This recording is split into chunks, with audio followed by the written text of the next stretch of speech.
Mabuhay, this is Bob from Love Beyond the Sea, a channel for marriage-minded men. Please subscribe here for videos dealing with relationships and marriage. I've been married to a woman from the Philippines since 2015. So I want to talk about commitment because I've been committed for 10 years, but what does commitment mean? I saw a very excellent definition a few weeks ago, and I thought, well, let's do a video on this.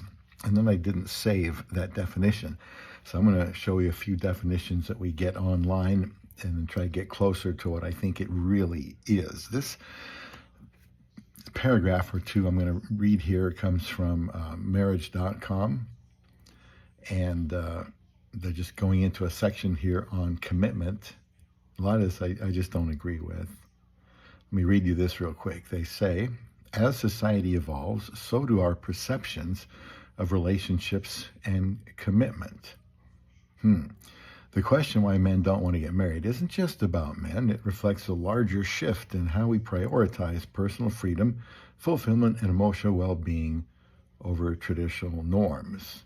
Marriage may no longer be the default goal for everyone, but this change offers an opportunity to redefine what commitment truly means. Whether it's through cohabitation, partnerships, or new forms of bonding, the essence of relationships remains the same: mutual respect, understanding, and shared goals. Instead of focusing on preserving tradition, we can focus on building connections that work for all involved. They say, after all, isn't the purpose of any relationship to promote growth and happiness? So, and then they end up with, moving forward, society has a chance to create spaces where diverse choices about love and partnership are celebrated, not judged. A future where commitment is personal, not perspective. Wow. Let me start with that first before I forget. I think that, as a Christian, God has already defined what marriage is. I think he's defined what commitment is. I think he's defined what love is. And people are so confused about what love means. And I know that the world doesn't know what commitment means either. So I've defined love many times in this channel, and we'll continue to do that. And today we're talking about commitment. But they made this comment here, choices about love and partnership are celebrated, not judged. Well, again, a lot of times what people think is love isn't really love. I think we let God determine that. And they say where commitment is personal, not prescriptive. Well, if you don't say what commitment is and demonstrate it, nobody's going to know what a good marriage looks like, because they won't know what commitment looks like, because people can define commitment their own way. In fact, they already do. As someone that married a woman in the Philippines, you hear all the time, at least I do since I'm watching these videos, I've been committed for, 2 or 3 years. What does that mean to them? They haven't married them. They could see any women anytime they want to, just because they haven't. Maybe they can't find any better. But why not just marry that woman?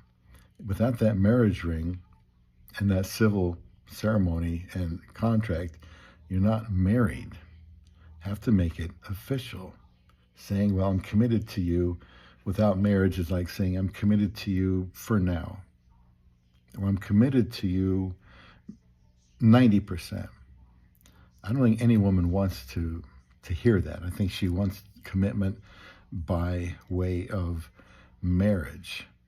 If you're not, then you're not committed to her. She is free, since you haven't married her, to go out with anybody she wants during your relationship. That is not a problem, and there's absolutely nothing morally wrong with that, because until you commit to somebody through marriage, they are a free agent, in my opinion.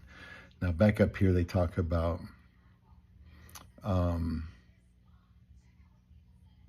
marriage hasn't been the default goal for everyone ever anyway. But it says a chance to redefine what commitment truly means. Redefine? Commitment doesn't need to be redefined. It needs to be defined, and then it has to be exemplified by people who are married. And that has to be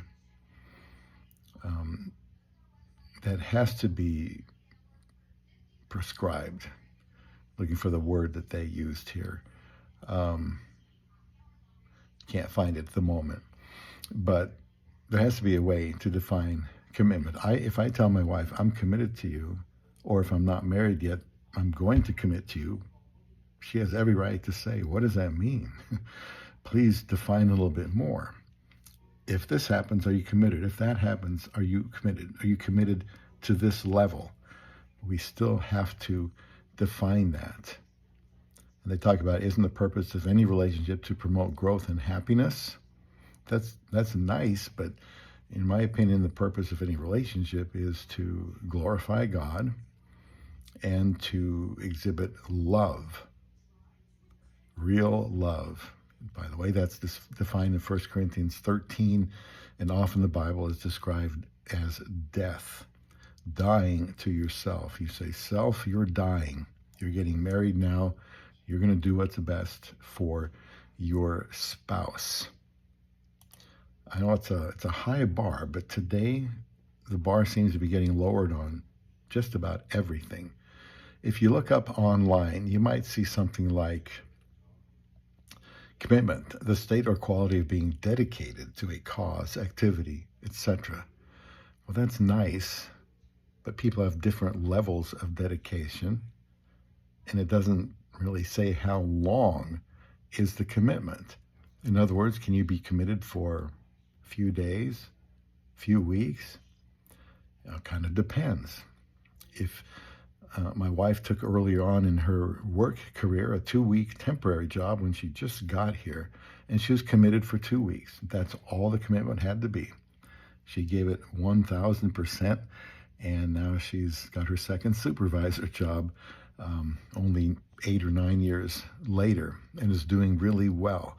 But initially, it was just for a short time, and that was what the agreement was for. I like this definition a little bit better, and about what is commitment: an engagement or obligation that restricts freedom of action. An engagement or obligation that restricts freedom of action. I do think that commitment is an obligation.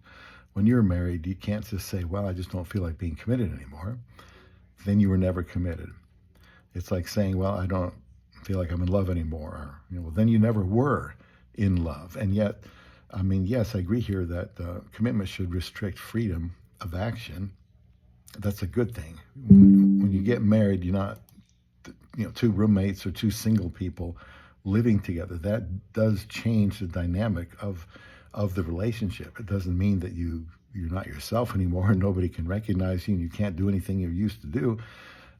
Doesn't mean that at all. But it does mean you have to put your spouse first. And if that's going to cramp your style some, good. It's going to have to. But that doesn't mean that you are not going to be happy in your life. These sacrifices just have to be made. Now, another definition here I like says to be committed means giving our time and energy to someone or something that we believe in, or make a promise or a firm decision to do something. Going on here, but a genuine commitment is much more than this. We are genuinely committed when we decide to do something without any expectation of return. Now that's getting closer to a real commitment, without any expectation of return. Because if you say, well, you're not doing what I want, or what I thought, or what I hoped for, or what I assumed, then I'm not going to be committed anymore. Well, then you never were committed, in my opinion. And again, as a Christian, the Bible is very clear. We have to keep our vows. The Bible talks about let your yes be yes. So if we say we're going to do something, then we have to do it. We have to be somebody that is in it for the long haul. Psalm 15, just getting this from the internet, talks about a righteous person who swears to his own hurt and does not change. Yeah, when you get married and you make the commitment, you do so to your own hurt, and there will be hurt. But if you're committed, you will survive it. Another definition of pledge or bind to a certain course or policy. That's true. I think it is binding of two people to each other, because in Matthew 19:6, God talks about what God has joined together, let no man separate. So it's permanent. That's the way God looks at it. And talks about a wife being able to remarry if her husband dies, for example. So anyway, I'm going to run out of time. Let me know what you think about this idea of commitment, and if we're lowering the bar here on Love Beyond the Sea.